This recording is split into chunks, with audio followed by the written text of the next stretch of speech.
स्वागत है आपका भारत वॉइस में। महाराष्ट्र की राजनीति में क्या कोई बहुत बड़ा भूचाल आने वाला है?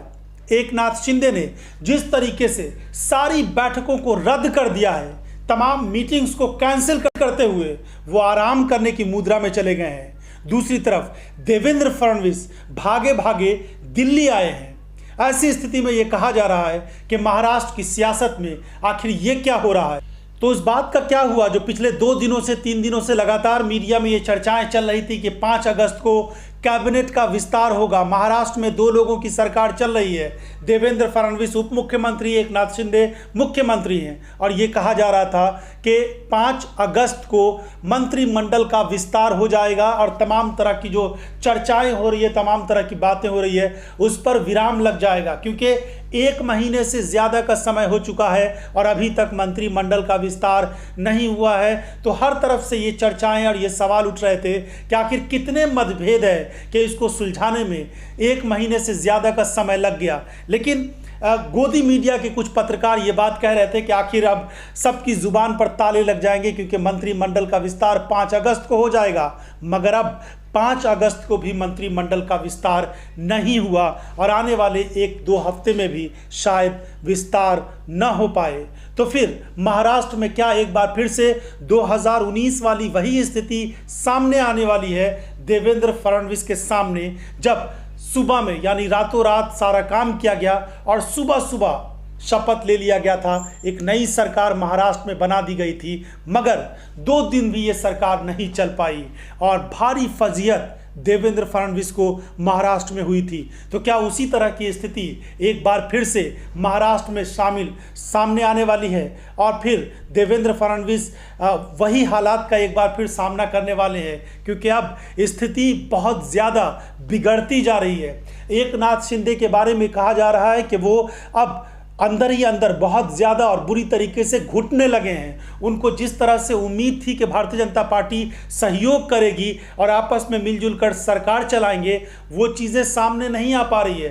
भारतीय जनता पार्टी के नेता अपना हित साधने में महाराष्ट्र में लगे हुए हैं। एकनाथ शिंदे को अब इस बात का भी एहसास हो रहा है कि उनकी पार्टी को भी, अगर उनकी पार्टी किसी तरह से बनती है तो उसको पनपने नहीं दिया जाएगा। और फिर कानूनी जो पेचीदगी इस वक्त चल रही है, सुप्रीम कोर्ट में इस मामले की जो सुनवाई हो रही है, वो भी एकनाथ शिंदे गुट के लिए बेहद चिंताजनक हो गई है। जिस सुप्रीम कोर्ट में जो सुनवाई हुई उसमें ये कहा कि कोई जल्दीबाजी ना करे कि शिवसेना किसकी है सिंबल देने में, या फिर इस चीज़ में बहुत ज़्यादा जल्दीबाजी ना की जाए। उद्धव ठाकरे की तरफ से अगर कुछ समय मांगा जाता है तो उनको समय भी दिया जाए। इन तमाम चीज़ों को लेकर अब आगे 8 अगस्त को सुनवाई होगी इस पूरे मामले में। तो ये भी अब एक बड़ी चिंता सामने आ गई है एकनाथ शिंदे की तरफ से कि उनको ये पूरे मामले में जो विश्वास था कि सब कुछ जल्दी जल्दी होता चला जाएगा और इतनी बड़ी कानूनी प्रक्रिया का सामना नहीं करना पड़ेगा, तो उस चीज़ में एकनाथ शिंदे हारते हुए नज़र आ रहे हैं। और दूसरी तरफ भारतीय जनता पार्टी जितना बड़ा दुश्मन इस वक्त शिवसेना को मान रही है, यानी उद्धव ठाकरे को मान रही है, और उनकी पार्टी को ख़त्म करने के लिए तमाम तरह के हरबे और रास्ते अपनाए जा रहे हैं। तो एकनाथ शिंदे के नेताओं को और विधायकों को भी लग रहा है कि उनके साथ भी भाजपा के नेता हो सकता है इसी तरह का बर्ताव करेंगे, क्योंकि भारतीय जनता पार्टी अपना एक छात्र राज्य महाराष्ट्र में बनाना चाहती है। इन सब चीज़ों के बावजूद अब तक इस पूरे मामले में जो एक बड़ा डेवलपमेंट होना था कि कैबिनेट का विस्तार होना था, वो टल गया है। तो महाराष्ट्र की राजनीति में एक बार फिर बड़ा भूचाल आने वाला है। सोर्सेज बता रहे हैं कि अंदर ही अंदर बहुत बड़ा टकराव बनता जा रहा है। एकनाथ शिंदे गुट के विधायकों को उम्मीद थी कि उनको ज़्यादातर लोगों को मंत्रालय मिलेगा, बल्कि जो भी बागी होकर गए थे उनको लग रहा था कि कोई बहुत बड़ा फ़ायदा उनको मिलेगा और फ़ायदे के साथ साथ मंत्रालय तो ज़रूर मिलेगा, लेकिन मिनिस्ट्री मिलने में बहुत ज़्यादा मुश्किलें सामने आ रही है। 40 से 42 मंत्री ही बनने हैं। भारतीय जनता पार्टी के नेताओं को, विधायकों को भी एडजस्ट करना है और एकनाथ शिंदे गुट को भी, कुछ जो निर्दलीय हैं उनको भी। तो ऐसी स्थिति में भाजपा के सामने भी ये चैलेंज बनता जा रहा है कि वो किस तरीके से इस पूरे मामले को समन्वय बनाए, क्योंकि एकनाथ शिंदे गुट के जो नेता हैं उनके हौसले काफ़ी बुलंद हैं। उनको लगता है कि हमारी ही बदौलत महाराष्ट्र में अगर भारतीय जनता पार्टी के साथ सरकार बनेगी तो हमारी बदौलत, तो हमें क्यों नहीं अच्छा प्रोफाइल मिले, अच्छा पोर्टफोलियो मिले और अच्छा मंत्रालय मिले और ज़्यादा से ज़्यादा हमारे विधायकों को उसमें शामिल क्यों नहीं किया जाए। पिछले दिनों ये कहा जा रहा था कि 15-16 विधायक हो सकता है इस पहले चरण में शामिल हों, जो कैबिनेट का विस्तार होगा 5 अगस्त को जो होने वाला था, जो अब रद्द हो गया। तो ऐसी स्थिति में ये सब बातें हो गई थी और ये कहा जा रहा था कि सारा समन्वय बन गया है, पहले चरण में 15-16 मंत्री बनाए जाएंगे और उसके बाद दूसरे चरण में एक और कैबिनेट का विस्तार होगा। लेकिन सारी चीज़ें अब बहुत ज़्यादा पचड़े में फंसती हुई नजर आ रही है। उधर उद्धव ठाकरे को इस पूरे मामले में अब बड़ा हौसला मिलता हुआ नजर आ रहा है। उद्धव ठाकरे और आदित्य ठाकरे जनता के बीच जा रहे हैं, वो लोगों से बता रहे हैं कि देखिए किस तरीके से हमारी सरकार को गिराया गया और इस वक्त जब जनता को ज़रूरत है कि यहाँ पर सरकार बने, लोगों की मदद की जाए, तो ऐसी स्थिति में कैबिनेट का भी विस्तार नहीं हो पा रहा है और 2 लोग मिलकर सिर्फ सरकार चला रहे हैं। मामूली बात नहीं है कि 1 महीने से ज़्यादा का समय गुजर गया है, लेकिन इसके बावजूद भी इस बात पर सहमति नहीं बन पाया है कि किस गुट के कितने मंत्री बनेंगे और कौन कौन सा मंत्रालय किसको दिया जाएगा।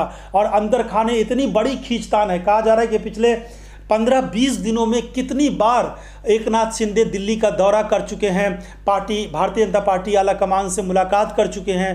आलाकमान में 2 ही 3 लोग हैं, तो जाहिर सी बात है अमित शाह, JP नड्डा और हो सकता है शायद प्रधानमंत्री नरेंद्र मोदी से भी मुलाकात होती है या नहीं ये नहीं मालूम, लेकिन भारतीय जनता पार्टी के जो राष्ट्रीय अध्यक्ष है JP नड्डा और अमित शाह से ज़रूर मुलाकात बात होती रहती है। तो ये सारी चीज़ें चलने के बावजूद, लगातार दिल्ली का चक्कर लगाने के बावजूद भी एकनाथ शिंदे इस पूरे मामले पर सहमति, देवेंद्र फडणवीस इस पूरे मामले पर सहमति नहीं बना पा रहे हैं। तो जाहिर सी बात है अंदर खाने बहुत कुछ चल रहा है।